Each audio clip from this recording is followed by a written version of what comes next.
নমস্কাৰ ছাত্ৰ ছাত্ৰীসকল মই আজি তোমালোকৰ কাৰণে লৈ আহিছো ক্লাছ 9ৰ সোশিয়েল সায়েন্সৰ চেপ্টাৰ 1 ইতিহাস খণ্ড চেপ্টাৰটোৰ নাম হ'ল ভাৰতবৰ্ষলৈ ইউৰোপীয় সকলৰ আগমন গুটেইখিনি MCQ লৈ আহিছো তোমালোকে ধুনিয়াকে লিখি লবা আৰু সমীহা পৰীক্ষাটো এটো চেপ্টাৰ আহিবই তোমালোকে অলপ ভালকে পঢ়িবা এইখিনিৰ পৰাই কমন থাকিব তোমালোকে চিন্তা নকৰিবা কাৰণ মই গুটেইখিনি MCQ দি দিছো ইয়াত সো আহা আমি স্টাৰ্ট কৰো আৰু স্টাৰ্ট কৰাৰ আগত মোৰ চেনেলটো লাইক কমেন্ট শেয়াৰ আৰু সাবস্ক্ৰাইব কৰি দিবা আৰু কমেন্টত জনাবা কেনেকুৱা হৈছে যদি কিবা অসুবিধা পাইছা হেতু জনাবা সো আহা আমি স্টার্ট কৰো ফাৰ্স্ট প্ৰশ্নটো চোৱা ফাৰ্স্ট প্ৰশ্নটো হ'ব কিমান চনত পৰ্তুগীজ নাবিক বাৰ্থলোমিউ ডিয়াজে আফ্ৰিকা মহাদেশৰ উত্তমাখা অন্তৰীপত উপস্থিত হৈছিল 1487 চনত এতিয়া 2 নম্বৰ প্ৰশ্নটো চোৱা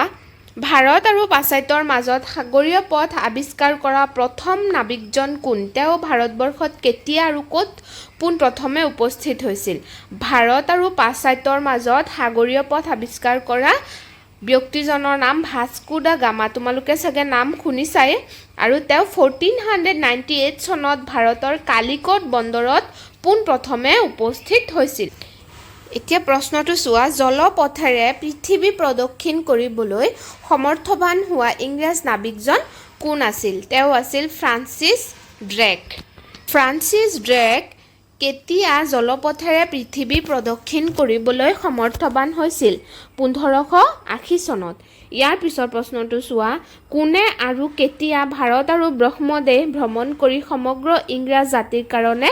গৌৰৱ কঢ়িয়াই আনিছিল ৰেল ফিটছ নামৰ এজন নাবিকে 1582 চনত ইয়াৰ পিছৰ প্ৰশ্নটো চোৱা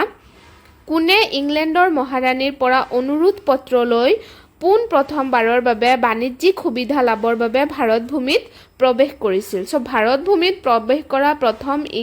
ইংৰাজ ব্যক্তিজন কোন আছিল তেনেকেও যদি প্ৰশ্ন আহে তোমালোকে কি লিখিবা জন মিলডেন হল নামৰ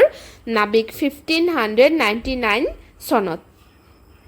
ইয়াৰ পিছৰ প্ৰশ্নটো চোৱা ইংলিছ ইষ্ট ইণ্ডিয়া কোম্পানী ক'ত আৰু কেতিয়া গঠন কৰা হৈছিল লণ্ডনত 1600 চনত প্ৰশ্নটো চোৱা ইষ্ট ইণ্ডিয়া কোম্পানীয়ে ভাৰতবৰ্ষত প্ৰৱেশ কৰাৰ আগত কোন ঠাইৰ সৈতে ব্যৱসায় কৰিছিল প্ৰশ্নটো চোৱা সুমাত্ৰা জাভা মালাক্কা আদি ঠাইৰ সৈতে তেওঁলোকে কৰিছিল ব্যৱসায় কৰিছিল ইয়াৰ পিছৰ প্ৰশ্নটো চোৱা কোনে কেতিয়া কাৰ যোগেদি আৰু কিয় সম্ৰাট জাহাংগীৰলৈ এখন আবেদন পত্ৰ প্ৰেৰণ কৰিছিল ইংলেণ্ডৰ ৰজা প্ৰথম জেমছে 1608 চনত কেপ্টেইন উইলিয়াম হকিন্সৰ যোগেদি ভাৰতৰ সৈতে বেহা বেপাৰ কৰাৰ উদ্দেশ্যে মোগল সম্ৰাট জাহাংগীৰলৈ এখন আবেদন পত্ৰ প্ৰেৰণ কৰিছিল কেতিয়া 1608 চনত ইয়াৰ পিছৰ প্ৰশ্নটো চোৱা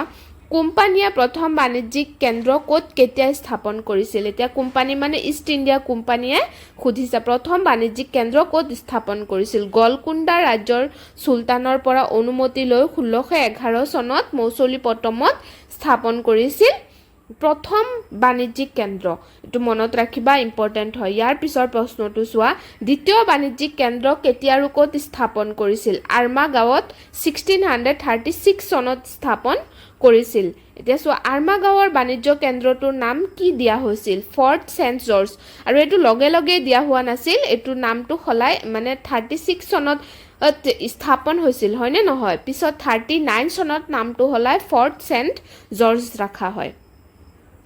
ইয়াৰ পিছৰ প্ৰশ্নটো হ'ল ইংলেণ্ডৰ ৰজা দ্বিতীয় চাৰ্লছে কেতিয়া আৰু কেনেকৈ মুম্বাই চহৰ লাভ কৰিছিল 1661 চনত পৰ্তুগীজ ৰাজকন্যা কেথৰিনক বিয়া কৰা যৌতুক হিচাপে মুম্বাই চহৰ লাভ কৰিছিল এতিয়া কেথৰিনক বিয়া কৰাইছিল এতিয়া কেথৰিন যদি কোন আছিল যদি সোধা তেতিয়া কি লিখিবা পৰ্তুগীজ ৰাজকন্যা আৰু কেতিয়া বিয়া কৰাইছিল 1661 চনত আৰু যৌতুক হিচাপে কি লাভ কৰিছিল মুম্বাই চহৰ ইয়াৰ যেসোৱা কোম্পানীয়ে সমগ্ৰ ভাৰততে নিৰ্বিঘ্নে বেহা বেপাৰ কৰাৰ অনুমতি কেতিয়া লাভ কৰে মোগল সম্ৰাট ফাৰুক চিয়াৰৰ ৰাজত্বকালত 1715 চনত লাভ কৰে ইয়াৰ পিছৰ প্ৰশ্নটো চোৱা ফৰ্ট উইলিয়াম কি কেন্দ্ৰটোৰ নাম ফৰ্ট উইলিয়াম কিয় দিয়া হৈছিল এতিয়া ফৰ্ট উইলিয়াম হ'ল কলিকতাৰ এটা বাণিজ্য কেন্দ্ৰ ইংলেণ্ডৰ ৰজা তৃতীয় উইলিয়ামৰ সন্মানাৰ্থে কেন্দ্ৰটোৰ নাম ফৰ্ট উইলিয়াম ৰখা হৈছিল এই কেন্দ্ৰত প্ৰশ্নটো আছে কেন্দ্ৰটোৰ নাম ফৰ্ট উইলিয়াম কিয় দিয়া হৈছিল যদি সোধে তেতিয়া তৃতীয় উইলিয়ামৰ সন্মানাৰ্থে ৰখা হৈছিল ইয়াৰ পিছৰ প্ৰশ্নটো চোৱা পলাচী যুদ্ধ কাৰ মাজত আৰু কেতিয়া সংঘটিত হৈছিল ৰবাৰ্ট ক্লাইভ আৰু বংগ বিহাৰ আৰু উৰিষ্যাৰ নবাব সিৰাজউদ্দৌলাৰ মাজত 1757 চনত সংঘটিত হৈছিল ইয়াৰ পিছৰ প্ৰশ্নটো চোৱা সম্ৰাট ফাৰুকছিয়াৰৰ কঠিন ৰোগ কোনে নিৰাময় কৰিছিল ডক্টৰ হেমিল্টনে মানে ইংৰাজৰ আছিল দেই ডক্টৰজন ইংৰাজৰ ডক্টৰ হেমিল্টনে কি কৰিছিল নিৰাময় কৰিছিল ইয়াৰ পিছৰ প্ৰশ্নটো চোৱা এলাহাবাদ চুক্তি কেতিয়া আৰু কাৰ মাজত সম্পন্ন হৈছিল 1765 চনত মোগল সম্ৰাট শাহ আলম আৰু ৰবাৰ্ট ক্লাইভৰ মাজত সম্পন্ন হৈছিল ইয়াৰ পিছৰ প্ৰশ্নটো চোৱা নিয়ন্ত্ৰণকাৰী আইন কেতিয়া প্ৰৱৰ্তন কৰা হৈছিল 1773 চনত প্ৰৱৰ্তন কৰা হৈছিল ইয়াৰ পিছৰ প্ৰশ্নটো চোৱা পিটৰ ভাৰত আইন কেতিয়া প্ৰৱৰ্তন কৰা হৈছিল 1784 চনত বংগ ৰাজহ আইন কোনে কেতিয়া প্ৰণয়ন কৰিছিল 1859 চনত লৰ্ড কেনিঙে প্ৰণয়ন কৰিছিল ইয়াৰ পিছৰ প্ৰশ্নটো চাবা ভাৰত সচিব কাক বোলে ভাৰত শাসনৰ সৈতে প্ৰত্যক্ষভাৱে জড়িত হোৱা মন্ত্ৰীজনক ভাৰত সচিব বোলা হয় বংগত দ্বৈত শাসন কেতিয়া প্ৰৱৰ্তন কৰা হৈছিল 1765 চনত 1765 চনত এলাহাবাদ চুক্তিও সম্পন্ন হৈছিল এতিয়া চোৱা লৰ্ড কেনিঙে শিক্ষা ব্যৱস্থাটোৰ বাবে কি আঁচনি প্ৰৱৰ্তন কৰিছিল উদৰ শিক্ষা সংস্কাৰ আঁচনি কোনে প্ৰৱৰ্তন কৰিছিল লৰ্ড কেনিঙে ভাৰতবৰ্ষত স্থানীয় স্বায়ত্তশাসন ব্যৱস্থাৰ বাট কোনে মুকলি কৰিছিল বিত্তীয় বিকেন্দ্ৰীকৰণ প্ৰস্তাৱে মুকলি কৰিছিল এতিয়া কোনজন ভাইসৰয়ৰ কাৰ্যকালত বিত্তীয় বিকেন্দ্ৰীকৰণ প্ৰস্তাৱ গ্ৰহণ কৰা হৈছিল ভাইসৰয় লৰ্ড মেয়ৰৰ কাৰ্যকালত ইয়াৰ পিছত চোৱা বিত্তীয় বিকেন্দ্ৰীকৰণ প্ৰস্তাৱ কেতিয়া কাৰ্যকৰী কৰা হৈছিল 1870 চনৰ 14 ডিসেম্বৰ তাৰিখে কাৰ্যকৰী কৰা হৈছিল ভাৰতত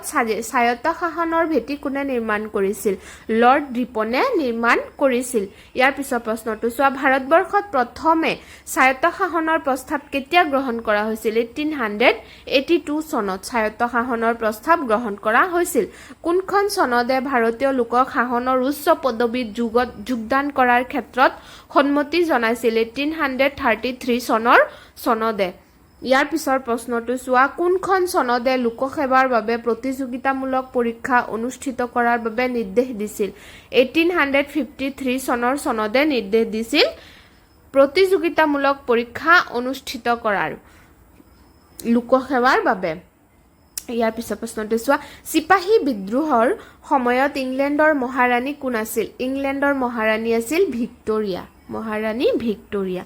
পাব্লিক সাৰ্ভিস কমিশন কেতিয়া আৰু কোনে গঠন কৰিছিল 1886 চনত লৰ্ড ডাফৰিনে গঠন কৰিছিল পাব্লিক সাৰ্ভিস কমিশন পিছত চোৱা আইচিছন আয়োগ কোনে কেতিয়া গঠন কৰিছিল ইয়াৰ ভাগ কেইটা কি আইচিছন আয়োগ গঠন কৰিছিল চাৰ্লছ আইচিছনে গঠন কৰিছিল আৰু ইয়াৰ ভাগ তিনিটা হ'ল imperial Indian civil service provincial civil service subordinate civil service ইয়াৰ পিছৰ প্ৰশ্নটো চোৱা মোগল সম্ৰাট জাহাংগীৰক সাক্ষাৎ কৰা প্ৰথম ইংৰাজ ব্যক্তিগৰাকী কোন আছিল কেপ্টেইন উইলিয়াম হকিন্স আছিল প্ৰথম ইংৰাজ ব্যক্তি পিছত আছে royal commission on public service commission কোনে কেতিয়া গঠন কৰিছিল royal commission on public service commission public service কোনে কেতিয়া গঠন কৰিছিল ব্ৰিটিছ চৰকাৰে 1922 চনত ইছলিংটনৰ নেতৃত্বত গঠন কৰিছিল পিছত আছে মন্টেগো চেমছফোৰ্ড প্ৰতিবেদন কেতিয়া প্ৰকাশিত হৈছিল 1919 চনত প্ৰকাশিত হৈছিল ইয়াৰ পিছত চোৱা লি আয়োগ কোনে কেতিয়া গঠন কৰিছিল ব্ৰিটিছ চৰকাৰে 1930 চনত গঠন কৰিছিল লি আয়োগ ইয়াৰ পিছৰ প্ৰশ্নটো চোৱা কোন চনত প্ৰথমজন ভাৰতীয়ই লোকসেৱাৰ পদবী পাবলৈ সক্ষম হৈছিল 1864 চনত সত্যেন্দ্ৰনাথ ঠাকুৰে প্ৰথমজন ভাৰতীয় আছিল তেওঁ লোকসেৱাৰ পদবী লাভ কৰা পিছত